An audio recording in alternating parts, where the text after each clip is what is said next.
Okay, let's continue with this chapter on social protection, which we have discussed before in the context of climate adaptation, where we said protecting the poor and vulnerable is very critical with social safety networks, and how to fund them and how to protect their funding by integrating adaptation into the fiscal policies is all very difficult and challenging but necessary.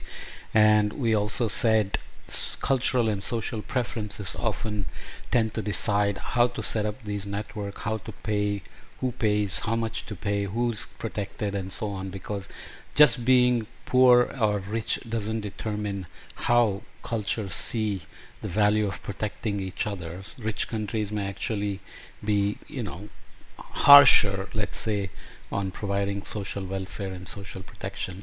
Here we are talking more specifically about food systems, food crisis, social protection, adaptive safety nets for crisis recovery. So if there is a food crisis, how is social protection going to take care of the recovery? So I switched that around. So let me read key messages first. Social protection programs, especially social safety nets that provide cash and in-kind transfers, are an increasingly common policy tool to reduce poverty and improve food security and nutrition in low and middle income countries. And this is really critical because if their social safety net depends on external aid or grants, then continuity of the social protection becomes very critical in terms of planning in the longer term.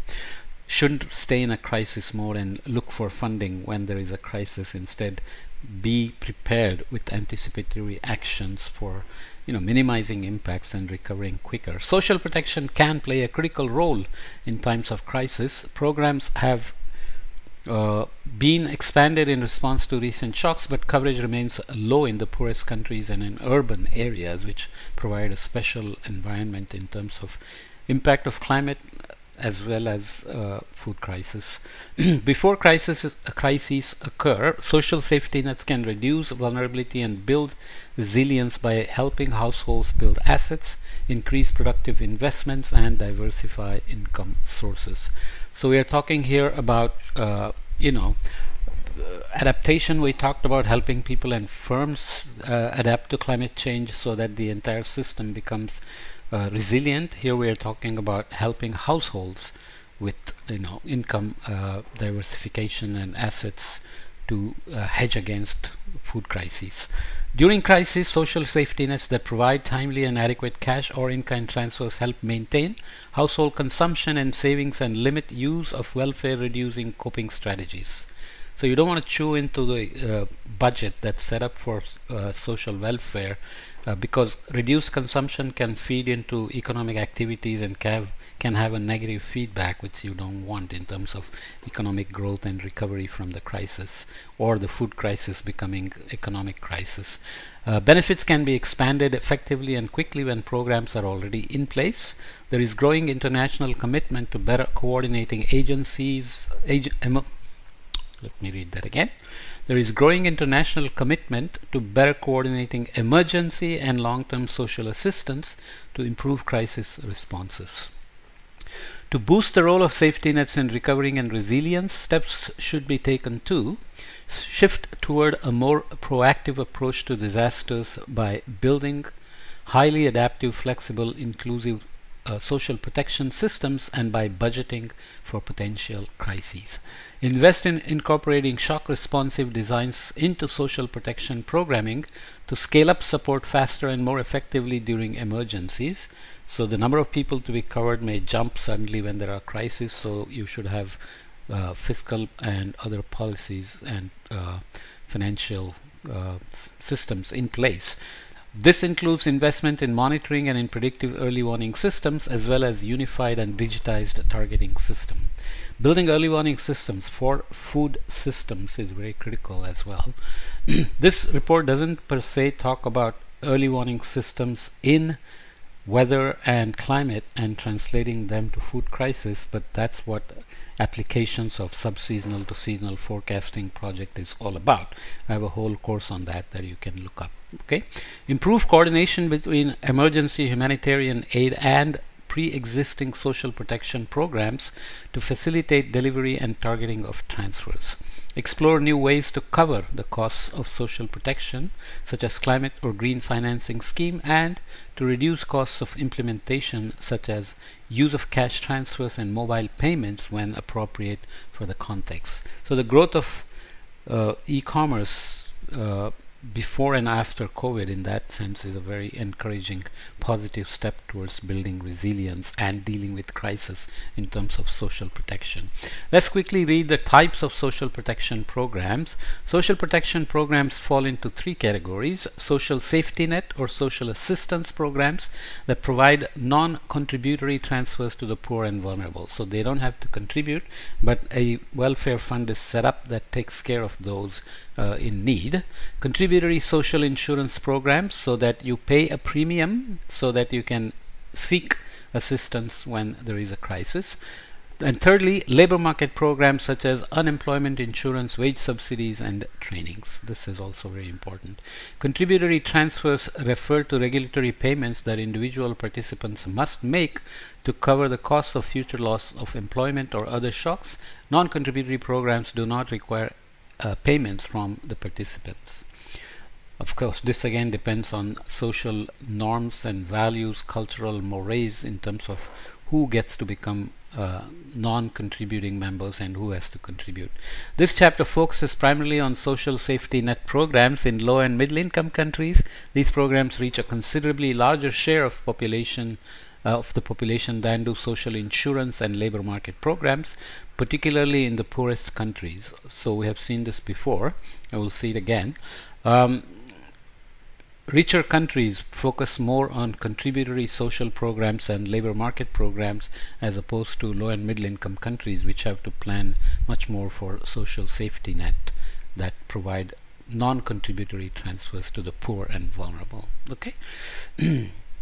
Social assistance programs are also considered more important for poverty reduction than other forms of social protections. So you don't want poverty to become a drag on your economic development, so you must keep moving people from below the poverty line to above through these kind of programs. While recent years have seen a shift toward cash-based social protection programming, in-kind transfers in the form of food or non-food items remain widespread. Transfers can be unconditional or conditioned on recipients meeting certain obligations, for example, education or health-related objectives, such as participation in classes. In public work programs, transfers are conditioned on work requirements. Right? When there are crises, many times you hear pleas for canned foods and goods that may have passed the expiry date, but actually those expiry dates tend to have a longer period of consumable period that people can use to help the poor people in crisis. in crisis. Transfers in social assistance programs are typically targeted to the poorest and most vulnerable households. Targeting methods vary, of course. Some programs select beneficiaries based on community assessment or information on household incomes or asset levels, while others target certain geographies or demographic groups. Transfers can also be targeted within households, for example, to mothers. Recent experimental evidence from cash transfer programs in Burkina Faso, Kenya, and Morocco suggest that whether the targeted recipients are men or women does not significantly affect child health or education outcomes. There are cases where giving money to men can lead to misuse.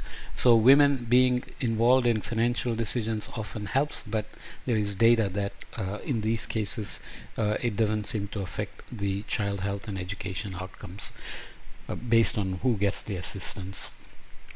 Universal basic income schemes provide unconditional transfers to all citizens without targeting. While there have been small-scale pilots in countries such as Finland, India, Kenya, and the Republic of Korea, no country is currently operating a full-scale national universal basic income program. Okay. Looking at some data, share of people receiving different forms of social protection by country income group. We have social safety nets, social insurance, and labor markets. So this is non-contributory, contributory, and other forms. Employment, training, etc., retraining, and so on. Share of population covered, coverage in rural areas and in urban areas for low, lower middle, and upper middle countries. So you have, most of them have social safety nets, so people get help without contributing, but the contribution to social insurance and labor markets are small when you look at rural areas for low income countries. Increases a little in all three types of social safety nets. In lower middle and in upper middle you have a different combination. The labor market kind of approaches remain the same, but the total social safety nets go up quite a bit, and social insurance programs go up quite a bit as well. For coverage in urban areas, similar trends for low and lower middle income, but the increase in the social safety nets is not as high in the upper middle income, going from lower middle as we saw here. Rural areas tend to have more low income, vulnerable, poor people, so it makes sense that rural areas get more coverage. Moving forward, coverage of the poorest quintile in these rural and this is the poorest quintile for low, lower middle, and upper middle income countries in terms of share of poorest quintiles. Goes up again tremendously to 60% here in quintiles, whereas coverage of the extreme poor who living on less than $1.90 purchasing power parity per day. You have to see which year this is pegged to, 2022 I suspect, you can check it. Share of extreme poor covered again goes up from low to lower middle to upper income, but here also social insurance and labor market practices don't increase as much as just safety nets with non-contributory payouts. Limited association between climate risk and social assistance coverage in poorest quintiles. So we're looking at low, lower middle, upper middle, and high income countries, and looking at social assistance coverage of poorest quintile and global climate risk index. And generally you can see that risk is high, but quintile covered with social assistance is still remarkably low. So obviously with highest income and upper middle income, this can go up independent of the global climate risk index. So obviously there is no clear correlation between the risk, which is obviously still evolving. Not many countries are used to the idea that you're going to have more frequent and more ferocious climate extremes. So say that social assurance assistance coverage has to keep going up. And of course increasing climate risk comes with impacts on GDP, which can grow even though most of them remain below 10%. So the countries have a decision to make in terms of adaptation and resilience building. Can they always spend 2-3% of the GDP on building resilience for the future, or is the budget being taken up mostly in social assistance and crisis management as opposed to worrying about the future? So it can be a doom loop that they cannot get out of. Share of ODA allocated, this is the assistance to humanitarian social protection. Let me take care of something here for just 1 second.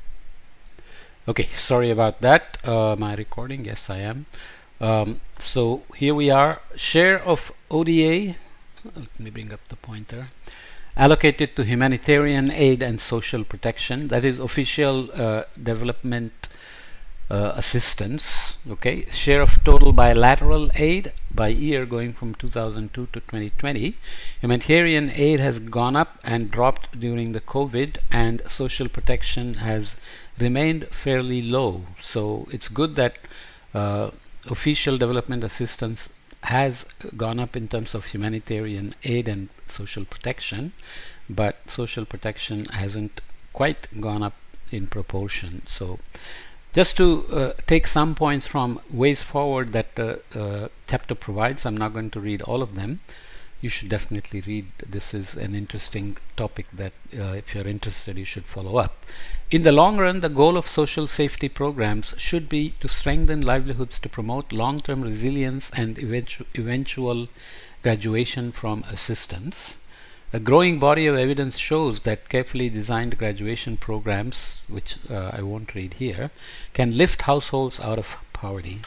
So this is also true in dealing with natural climate hazards in terms of early warnings, because moving people into education and other awareness programs does help them deal with crisis, including getting out of poverty, improving food security, and increasing resilience to shocks by unlocking productive investments and permitting households to diversify their income sources. So poor countries must definitely, get out of dependence on foreign aid and so on, because continuity cannot be guaranteed when you rely on foreign aid for your social protection safety network. Okay, so I'll leave this here.